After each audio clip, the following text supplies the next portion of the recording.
ಅಮಾಯಕ ಕಾರ್ಯಕರ್ತರನ್ನ ಟಾರ್ಗೆಟ್ ಮಾಡಿ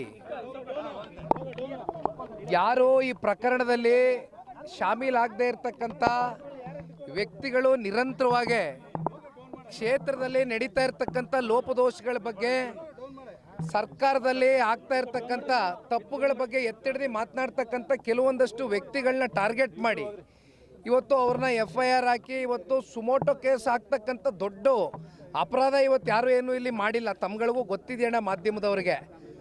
ಆದರೆ ಇದು ಟಾರ್ಗೆಟ್ ರಾಜಕಾರಣ ನಡೀತಾ ಇದೆ.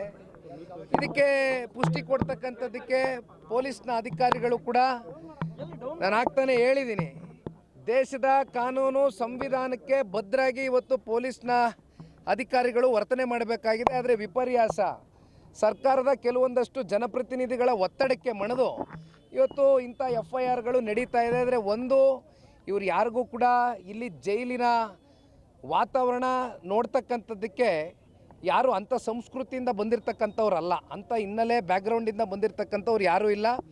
ಅವ್ರ ಕಣ್ಣಲ್ಲಿ ಒಂದು ನೋವಿದೆ, ಅವ್ರ ಕಣ್ಣಲ್ಲಿ ಒಂದು ಭಯವೂ ಕೂಡ ಕಾಡ್ತಾ ಇದೆ. ನಾನು ಇಲ್ಲ ಅಂತಕ್ಕಂಥದ್ದು ಹೇಳೋದಕ್ಕೆ ಇಚ್ಛೆ ಪಡೋದಿಲ್ಲ. ಯಾಕೆಂದರೆ ಯಾವುದೇ ಒಬ್ಬ ಒಳ್ಳೆಯ ಬದುಕನ್ನು ಕಟ್ಕೊಂಡಿರ್ತಕ್ಕಂಥ ವ್ಯಕ್ತಿ, ಗೌರವಯುತವಾಗಿ ಜೀವನ ಮಾಡಿರ್ತಕ್ಕಂಥ ಒಬ್ಬ ಸಾಮಾನ್ಯ ಪ್ರಜೆನ ಈ ರೀತಿ ಟಾರ್ಗೆಟ್ ಮಾಡಿ ನೀವು ಒಳಗಡೆ ಹಾಕಿದಂಥ ಸಂದರ್ಭದಲ್ಲಿ ಅವನಲ್ಲಿ ಮತ್ತು ಅವರ ಕುಟುಂಬಸ್ಥರ ಮೇಲೆ ಯಾವ ರೀತಿ ಒಂದು ಆಘಾತ ಉಂಟಾಗಿದೆ ಅಂತಕ್ಕಂಥದ್ದು ಅವರಲ್ಲಿ ಒಂದು ಭಾವನೆಯನ್ನು ವ್ಯಕ್ತ ಆಗಿದೆ. ಹಾಗಾಗಿ ಇವತ್ತು ಅವ್ರಿಗೆ ಭೇಟಿ ಮಾಡಿ ನಮ್ಮ ಶಿಡ್ಲಘಟ್ಟ ರವಿ ಅಣ್ಣವರು, ಈ ಭಾಗದ ಶಾಸಕರು ಮತ್ತು ಮಾಜಿ ಶಾಸಕರಾಗಿರ್ತಕ್ಕಂಥ ಕೃಷ್ಣಾಡೆ ಸಾಹೇಬರು ಸೇರಿ ಅನೇಕ ಜನ ನಾವು ಮುಖಂಡರು ಬಂದು ಅವ್ರಿಗೆ ಧೈರ್ಯವನ್ನು ತುಂಬಿದ್ದೇವೆ. ಅವ್ರ ಮನೆಗಳಿಗೆ ತೆರಳ್ತೇವೆ, ಅವರ ಕುಟುಂಬದ ಸದಸ್ಯರ ಜೊತೆನೂ ಕೂತು ಚರ್ಚೆ ಮಾಡ್ತೇವೆ. ಒಟ್ಟಾರೆಯಾಗಿ ಅವ್ರ ಧೈರ್ಯ ತುಂಬತಕ್ಕಂಥದ್ದಷ್ಟೇ ಅಲ್ಲ, ಅವ್ರ ಮನೆ ಮಕ್ಕಳನ್ನ ಅತಿ ಶೀಘ್ರದಲ್ಲೇ ವಾಪಸ್ಸು ಅವ್ರಿಗೆ ಮನೆಗೆ ಕರ್ಕೊಂಬರ್ತಕ್ಕಂಥದ್ದಕ್ಕೆ ಎಲ್ಲ ರೀತಿಯಾದಂಥ ಕಾನೂನಿನಡಿಯಲ್ಲಿ ವ್ಯವಸ್ಥೆ ಇದೆ, ಕೆಲಸ ಮಾಡ್ತೇವೆ. ಈಗ ಒಳಗಡೆ 8 ರಿಂದ 9 ಜನ ಇದ್ದಾರೆ. 8 ಜನ ಇದ್ದಾರೆ. ಈಗ ಸದ್ಯಕ್ಕೆ 8 ಜನ ಇದ್ದಾರೆ. 9 ಜನವೇ ಇದ್ದಾರೆ.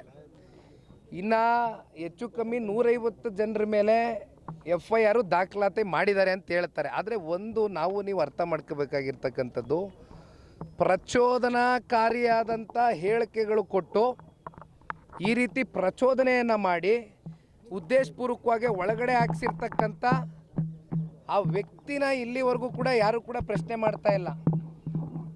FIR ಯಾರ ಮೇಲೆ ದಾಖಲಾಗಬೇಕು ಅಂತಕ್ಕಂಥದ್ದು ಬಹುಶಃ ನಿಮಗೂ ಗೊತ್ತಿದೆ, ನಮಗೂ ಗೊತ್ತಿದೆ. ಆದರೆ ಇವತ್ತು ಸರ್ಕಾರ ಈಗ ಪ್ರಚೋದನೆ ಮಾಡಿದಂಥವ್ರು ಅವರು ಕೆಂಪೇಗೌಡರ ಜಯಂತಿ.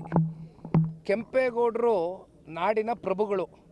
ಅವರು ಯಾವತ್ತೂ ಒಂದು ಜಾತಿ ಜನಾಂಗ ಧರ್ಮಕ್ಕೆ ಸೀಮಿತವಾಗಿ ಬದುಕನ್ನು ಕಟ್ಕೊಡ್ಲಿಲ್ಲ. ಬದಲಾಗಿ ಎಲ್ರಿಗೂ ಕೂಡ ಸರ್ವ ಜನಾಂಗದ ನಾಯಕರಾಗಿ ಕೆಂಪೇಗೌಡರು ನಮ್ಮ ಬೆಂಗಳೂರು ನಗರವನ್ನು ಕಟ್ಟಿದಂಥವ್ರು. ಅಂಥ ಜಯಂತಿಯ ದಿನದಲ್ಲಿ ಅಲ್ಲಿ ಜಿಲ್ಲಾಡಳಿತ ಸಂಪೂರ್ಣವಾಗಿತ್ತಲ್ಲ, ಇದನ್ನು ಯಾಕೆ ಇಲ್ಲಿವರೆಗೂ ಪ್ರಚೋದನೆ ಮಾಡ್ತಕ್ಕಂಥದ್ದಕ್ಕೆ ಜಿಲ್ಲಾಡಳಿತ ಕಣ್ಮುಚ್ಚಿ ಕೂತಿತ್ತು ಅಂತಕ್ಕಂಥ ಒಂದು ಪ್ರಶ್ನೆಗೆ ಅವ್ರು ಉತ್ತರ ಕೊಡಬೇಕು. ಇವತ್ತು ಪ್ರಚೋದನೆ ಅಂತ ತಾವು ಹೇಳಿದ್ರಿ, ಶಾಸಕರನ್ನ ಜಯಂತಿ ಬರತ್ತಪ್ಪ. ನೋಡಿ, ನಾನೊಂದು ಮಾತು ಹೇಳ್ತೇನೆ. ಕೆಂಪೇಗೌಡರ ಜಯಂತಿ ಅಂದರೆ ಸರ್ವ ಜನಾಂಗಕ್ಕೂ ಸ್ವಾಗತ ಇರತಕ್ಕಂಥ ಜಯಂತಿ. ಅದು ನಾನು ಈಗ ತಾನೇ ಮಾತಾಡ್ಬೇಕಾದ್ರೆ ಹೇಳಿದ್ದೀನಿ. ನಾನು ಇಲ್ಲಿ ಯಾವ ವ್ಯಕ್ತಿ ಬಗ್ಗೆನೂ ಮಾತಾಡೋದಕ್ಕೆ ಇಷ್ಟಪಡೋದಿಲ್ಲ. ನಾನು ಮಾತಾಡಲ್ಲ, ಯಾವ ಕಾರಣಕ್ಕೂ ಮಾತಾಡಲ್ಲ.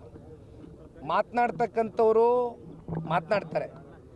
ದಯವಿಟ್ಟು ನನಗೆ ಬೇರೆ ಇನ್ನೇನು ವ್ಯಕ್ತಿ ಬಗ್ಗೆ ಕೇಳಬೇಡಿ.